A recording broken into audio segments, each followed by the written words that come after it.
Deemed ಅರಣ್ಯ ಜಂಟಿ ಸಮೀಕ್ಷೆ ಶೇಕಡ 70ರಷ್ಟು ಪೂರ್ಣ.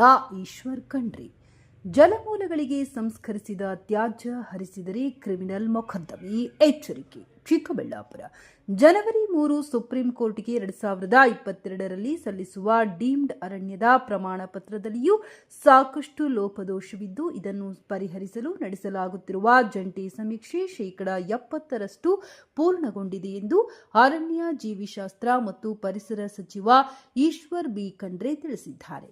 ಚಿಕ್ಕಬಳ್ಳಾಪುರದ ಉಪಾರಣ್ಯ ಸಂರಕ್ಷಣಾಧಿಕಾರಿಯವರ ಕಚೇರಿಯಲ್ಲಿ ಪ್ರಗತಿ ಪರಿಶೀಲನೆ ನಡೆಸಿದ ಬಳಿಕ ಸುದ್ದಿಗಾರರೊಂದಿಗೆ ಮಾತನಾಡಿದ ಅವರು, ಸರ್ಕಾರಿ ಕಟ್ಟಡ ಪಟ್ಟಾ ಭೂಮಿಯು ಈ ಪಟ್ಟಿಯಲ್ಲಿ ಸೇರಿದ್ದು, ಅರಣ್ಯ ಹಾಗೂ ಕಂದಾಯ ಅಧಿಕಾರಿಗಳು ಜಂಟಿ ಸರ್ವೆಯನ್ನು ಆದಷ್ಟು ಬೇಗ ಪೂರ್ಣಗೊಳಿಸಿ ವರದಿ ಸಲ್ಲಿಸಲು ಸೂಚಿಸಲಾಗಿದೆ ಎಂದರು. ಸುಪ್ರೀಂ ಕೋರ್ಟ್ ಈ ಲೋಪದೋಷ ಪರಿಹರಿಸಲು ಅವಕಾಶ ನೀಡಿದ್ದು, ರಾಜ್ಯ ಮಟ್ಟದಲ್ಲಿ, ಜಿಲ್ಲಾ ಮಟ್ಟದಲ್ಲಿ ಹಾಗೂ ವಿಭಾಗೀಯ ಮಟ್ಟದಲ್ಲಿ ಸಮಿತಿಗಳನ್ನು ರಚಿಸಿ ಶಾಶ್ವತ ಪರಿಹಾರ ಕಂಡುಕೊಳ್ಳಲು ಪ್ರಯತ್ನಿಸಲಾಗುತ್ತಿದೆ ಎಂದರು.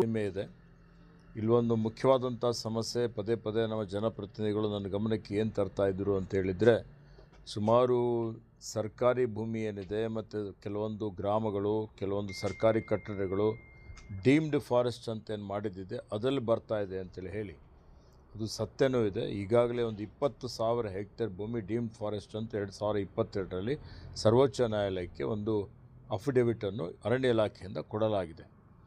ಅಂದರೆ ಇವತ್ತು ನಮ್ಮ ರಾಜ್ಯದಲ್ಲಿ 3,30,000 ಹೆಕ್ಟೇರ್ ಭೂಮಿ ಡೀಮ್ಡ್ ಫಾರೆಸ್ಟ್ ಇದೆ ಅಂತೇಳಿ ಹೇಳಿ ಈಗಾಗಲೇ ನಾವು ನೋಟಿಫೈ ಮಾಡಿದ್ದೇವೆ. ನೋಟಿಫೈ ಮಾಡಿದ ನಂತರ ಅನೇಕ ರೀತಿಯಲ್ಲಿ ಇವತ್ತು ದೂರುಗಳು ಬಂದಿದೆ. ಎಲ್ಲಿ ಇವತ್ತು ಶಾಲೆಗಳಿದ್ದಂಥದ್ದು, ಅಂಗನವಾಡಿ ಇದ್ದಂಥದ್ದು, ಅಲ್ಲಿ ಗ್ರ್ಯಾಂಟ್ ಮಾಡಿದಂಥದ್ದು, ಕಟ್ಟಡಗಳು ಇರುವಂಥದ್ದು, ಗ್ರಾಮಗಳು ಸೇರಿಸಿಕೊಂಡು ಡೀಮ್ಡ್ ಅಂತೇಳಿ ಕೊಡಲಾಗಿದೆ. ಅದು ತಪ್ಪಾಗಿ ಇವರು ಸರ್ವೆ ಮಾಡದೆ ಇವತ್ತು ಗಡಿಬಿಡಿಯಲ್ಲಿ ಕೊಟ್ಟಂಥದ್ದು. ಇದು ಮತ್ತೆ ಪುನರ್ ಪರಿಶೀಲನೆ ಮಾಡಬೇಕು ಅನ್ನೋಂಥದ್ದು ಎಲ್ಲರ ಒಂದು ಒತ್ತಾಯ ಇತ್ತು. ಆ ನಿಟ್ಟಿನಲ್ಲಿ ಸರ್ವೋಚ್ಚ ನ್ಯಾಯಾಲಯ ಸಹಿತ ಇವತ್ತು ನಮಗೆ ಅನುಮತಿ ಕೊಟ್ಟು ಇವತ್ತು ಜಿಲ್ಲಾ ಮಟ್ಟದಲ್ಲಿ ಒಂದು ಸಮಿತಿ, ವಿಭಾಗೀಯ ಮಟ್ಟದಲ್ಲಿ ಒಂದು ಸಮಿತಿ, ರಾಜ್ಯ ಮಟ್ಟದಲ್ಲಿ ಒಂದು ಸಮಿತಿಯನ್ನು ಮಾಡಿ ಇವತ್ತು ಪುನಃ ಜಂಟಿ ಸಮೀಕ್ಷೆ ಅಂದರೆ ಅರಣ್ಯ ಮತ್ತು ಕಂದಾಯ ಇಲಾಖೆ ಜಂಟಿ ಸಮೀಕ್ಷೆ ಮಾಡಿ ಶಾಶ್ವತವಾಗಿ ಇದಕ್ಕೆ ಪರಿಹಾರ ಮಾಡಬೇಕು ಅನ್ನೋಂಥ ಒಂದು ಸೂಚನೆ ಇದೆ. ಆ ನಿಟ್ಟಿನಲ್ಲಿ ನಮ್ಮಲ್ಲಿ ಚಿಕ್ಕಬಳ್ಳಾಪುರದಲ್ಲಿ ಈಗಾಗಲೇ ಸುಮಾರು 70% ಸಮೀಕ್ಷೆ ಮುಗಿದಿದೆ. ಇನ್ನೊಂದು 30% ಸಮೀಕ್ಷೆ ಇದೆ. ಆ 30% ಆದಷ್ಟು ಬೇಗ ಇವತ್ತು ತುರ್ತಾಗಿ ಆ 30% ಸಹಿತ ಸಮೀಕ್ಷೆ ಮಾಡಿ ವರದಿ ಸಲ್ಲಿಸಲಿಕ್ಕೆ ನಾನು ಸೂಚನೆಯನ್ನು ಕೊಟ್ಟಿದ್ದೇನೆ. ಇಲ್ಲಿ ನಮ್ಮಲ್ಲಿ ಸೆಕ್ಷನ್ 4 ಲ್ಯಾಂಡ್ ಇದೆ. ಆ ಸೆಕ್ಷನ್ 4 ಪ್ರಕರಣಗಳ ಬಗ್ಗೆನೂ ಬೇಗ ಇತ್ಯರ್ಥ ಮಾಡಬೇಕು ಅನ್ನುವಂಥ ಒಂದು ಸೂಚನೆಯನ್ನು ಕೊಟ್ಟಿದ್ದೇನೆ.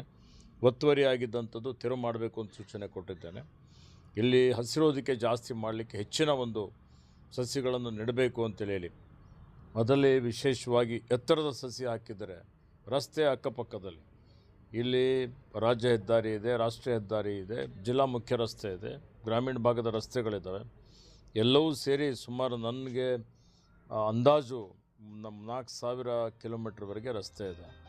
ಸೊ ಆ ನಿಟ್ಟಿನಲ್ಲಿ ಅಲ್ಲಿ ಅನೇಕ ಸಾವಿರಾರು ಸಸ್ಯಗಳನ್ನು ನೆಡಲಿಕ್ಕೆ ಅವಕಾಶ ಇದೆ.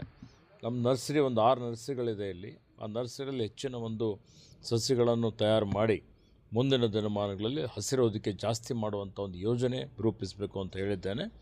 ಅರಣ್ಯ ವ್ಯಾಪ್ತಿಯಲ್ಲಿ ಬರುವಂಥದ್ದು ಯಾವುದೇ ಅಕ್ರಮ ಕಲ್ಲು ಗಣಿಗಾರಿಕೆ ಮಾಡದ ರೀತಿಯಲ್ಲಿ ಕ್ರಮ ವಹಿಸಬೇಕು ಅಂತ ಹೇಳಿದ್ದೇನೆ.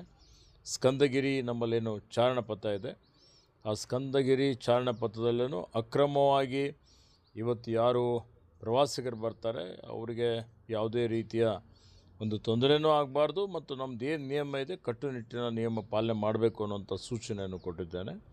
ಪರಿಸರ ಇಲಾಖೆಯವರಿಗೆ ಇವತ್ತು ಯಾವುದೇ ತ್ಯಾಜ್ಯ ಆಗಲಿ, ಜಲ ಮತ್ತು ವಾಯು ಮಾಲಿನ್ಯ ತಪಾಸಣೆ ಮಾಡಿ ಇಲ್ಲಿ ಅದನ್ನು ನಮ್ಮ ನಿಯಮಗಳೇನಿದೆ ಅವೆಲ್ಲವನ್ನು ಕಟ್ಟುನಿಟ್ಟಾಗಿ ಪಾಲನೆ ಮಾಡಬೇಕು ಅಂತ ಹೇಳಿದ್ದೇನೆ. ಸ್ಥಳೀಯ ಸಂಸ್ಥೆಗಳು ಯಾರಾದರೂ ತ್ಯಾಜ್ಯ ನೀರು ಸಂಸ್ಕರಣೆ ಮಾಡುವ ಘಟಕಗಳು ಮಾಡದೇ ಇದ್ದರೆ ಅಂಥವ್ರ ಮೇಲೆ ಕ್ರಿಮಿನಲ್ ಮೊಕದ್ದಮೆ ಹಾಕಬೇಕು ಅನ್ನುವಂಥ ಆದೇಶವನ್ನು ಕೊಟ್ಟಿದ್ದೇನೆ. ಅವ್ರ ಮೇಲೆ ಕ್ರಮ ತೆಗೆದುಕೊಳ್ಳಬೇಕು ಅಂತ ಹೇಳಿದ್ದೇನೆ.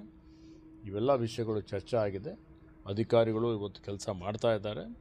ಇನ್ನೂ ಉತ್ತಮ ರೀತಿಯಲ್ಲಿ ಈ ಭಾಗದಲ್ಲಿ ಕೆಲಸ ಮಾಡಿ ಅರಣ್ಯ ಇಲಾಖೆ ಸರ್ಕಾರಕ್ಕೆ ನಮಗೆಲ್ಲರಿಗೂ ಒಳ್ಳೆಯ ಹೆಸರು ತರ್ತಾರೆ ಅನ್ನುವಂಥ ನಂಬಿಕೆ ಇದೆ. ಎಲ್ಲರಿಗೂ ಹೊಸ ವರ್ಷದ ಶುಭಾಶಯಗಳು.